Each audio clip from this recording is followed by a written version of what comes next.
Hello বন্ধুরা, আমি Sudip and welcome to film retake. প্রথমেই তোমাদের প্রত্যেককে নতুন বছরের অনেক অনেক শুভেচ্ছা। এবং এই নতুন বছরে যেরকম কথা ছিল দেবদার আগামী সিনেমা রঘু ডাকাত, যেটা অনেক দিন আগে অ্যানাউন্সমেন্ট হয়েছিল, তারপর বিভিন্ন কারণে যেটা সেল হয়ে যায়, বাট ফাইনালি আবার নতুন করে সিনেমাটার প্রস্তুতি নেওয়া হয়েছে। সিনেমাটা রিলিজ করছে, তার লুক এবং কবে আসতে চলেছে সিনেমাটা সবকিছু জানানো হয়েছে। সিনেমাটা প্রথমে বলা ভালো যে পুজোতে আসছে 2025, এটা একটা বড় নিউজ।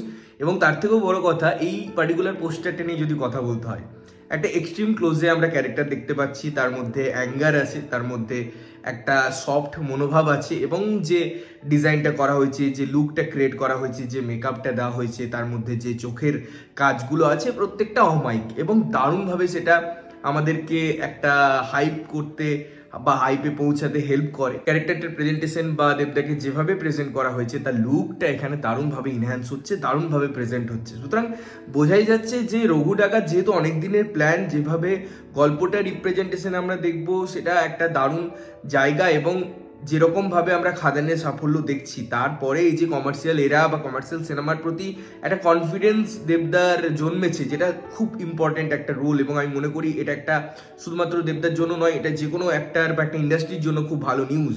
তো সেই জায়গা থেকে আমার মনে হয় রঘু ডাকাতের যে স্কেল ছিল তার থেকেও হয়তো বড়ভাবে মেকার্সরা ভাবতে পারে, কারণ ওই যে একটা টাকা রিটার্নেরও একটা ব্যাপার থাকে যে কোনো কাজের ক্ষেত্রে, সেই জায়গায় একটা কনফিডেন্স কিন্তু শুধু অ্যাক্টারকে না, প্রডিউসারকেও দিচ্ছে। সুতরাং এসবিএফ এবং দেব যখন একসাথে কাজ করছে, তখন তার মধ্যে একটা বড় স্কেলে কাজ হবে, এটা বোঝাই যায়।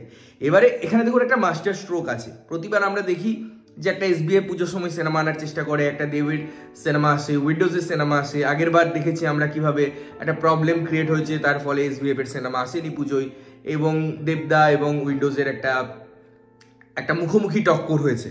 তো এবারে চ্যালেঞ্জটা এরকম হবে যে দুটো জায়গায় একটা জায়গায় ব্লেন্ড হয়ে গেল। অর্থাৎ অবশ্যই এসবিএফ এর যে একটা সিনেমার আসার প্রবণতা থাকে, সেটা কখনো সৃজিতের সাথে, কখনো অন্যভাবে, কখনো অন্য সিনেমা, কখনো রাহুলের সাথে, বা যেরকম সিনেমা তাদের টার্গেটেড অডিয়েন্স থাকে, সেই জায়গায় যখন দুটো প্রোডাকশন একসাথে মিলে যাচ্ছে, দেবদাকে তারা আবার এসবিএফ এ পাচ্ছে, তখন কিন্তু একটা চ্যালেঞ্জ উইন্ডোজকেও ছুড়ে দেবে। তো এই উইন্ডোজের যে কাজটা হবে সেটাও কিন্তু বেশ একটা স্বতঃস্ফূর্তটা আমরা দেখতে পারবো। এবং এই হেলদি কম্পিটিশনটার আমি সবসময় কথা বলি যে হ্যাঁ, পুজোতে আমাকে যদি ভালো বক্স অফিস আনতে হয়, পুজোতে যদি আমাকে অডিয়েন্সকে আমার সিনেমা দেখাতে হয় অন্যান্য কম্পিটিশন থেকে বার করে নিয়ে এসে, তাহলে পরে আমাকে কিন্তু আমার স্ট্যান্ডার্ডটা আরও একটু বাড়াতে হবে। এবং এই স্ট্যান্ডার্ড বাড়ানোর জন্য যে একটা ক্রিয়েটিভ খেলা হবে, যে একটা হেলদি কম্পিটিশন হবে, সেটা দরকার। এখানে কিন্তু এই ব্যাপারটা নেই যে দেবদার সিনেমা সবাই মিলে দেবদাকে দেখলাম না, এখানে ভালো সিনেমা অবশ্যই, সেখানে তো দেবদার একটা প্রমোশনাল আলাদাই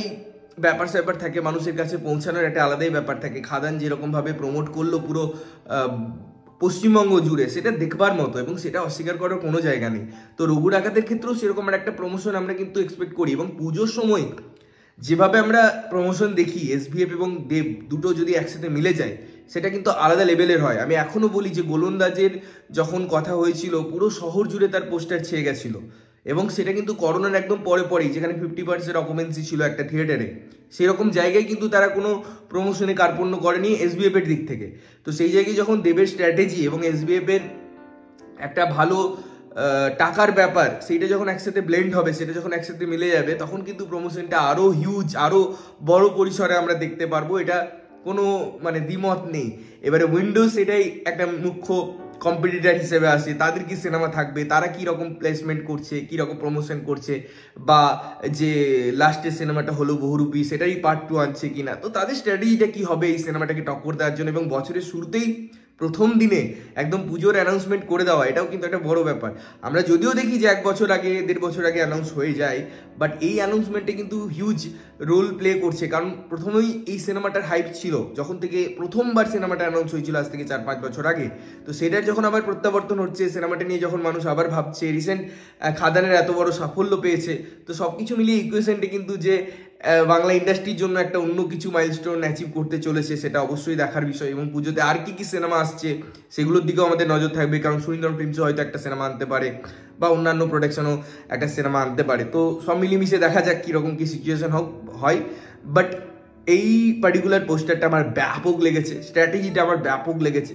বাকি দেখা যাক, সময় বলবে সবকিছু। তোমাদের কেমন লেগেছে পোস্টারটা অবশ্যই কমেন্ট করে জানিও। ততক্ষণের জন্য ভালো থাকবে, সুস্থ থাকবে এবং সবসময় ভালো জিনিস দেখবে। চ্যানেলটা যদি প্রথমে দেখছো লাইক কমেন্ট শেয়ার করতে হবে, সাবস্ক্রাইব করতে হবে যাতে প্রত্যেক নোটিফিকেশন তোমাদের কাছে পৌঁছায়। দেখা হচ্ছে অন্য কোনো ভিডিওতে, ততক্ষণের জন্য টাটা।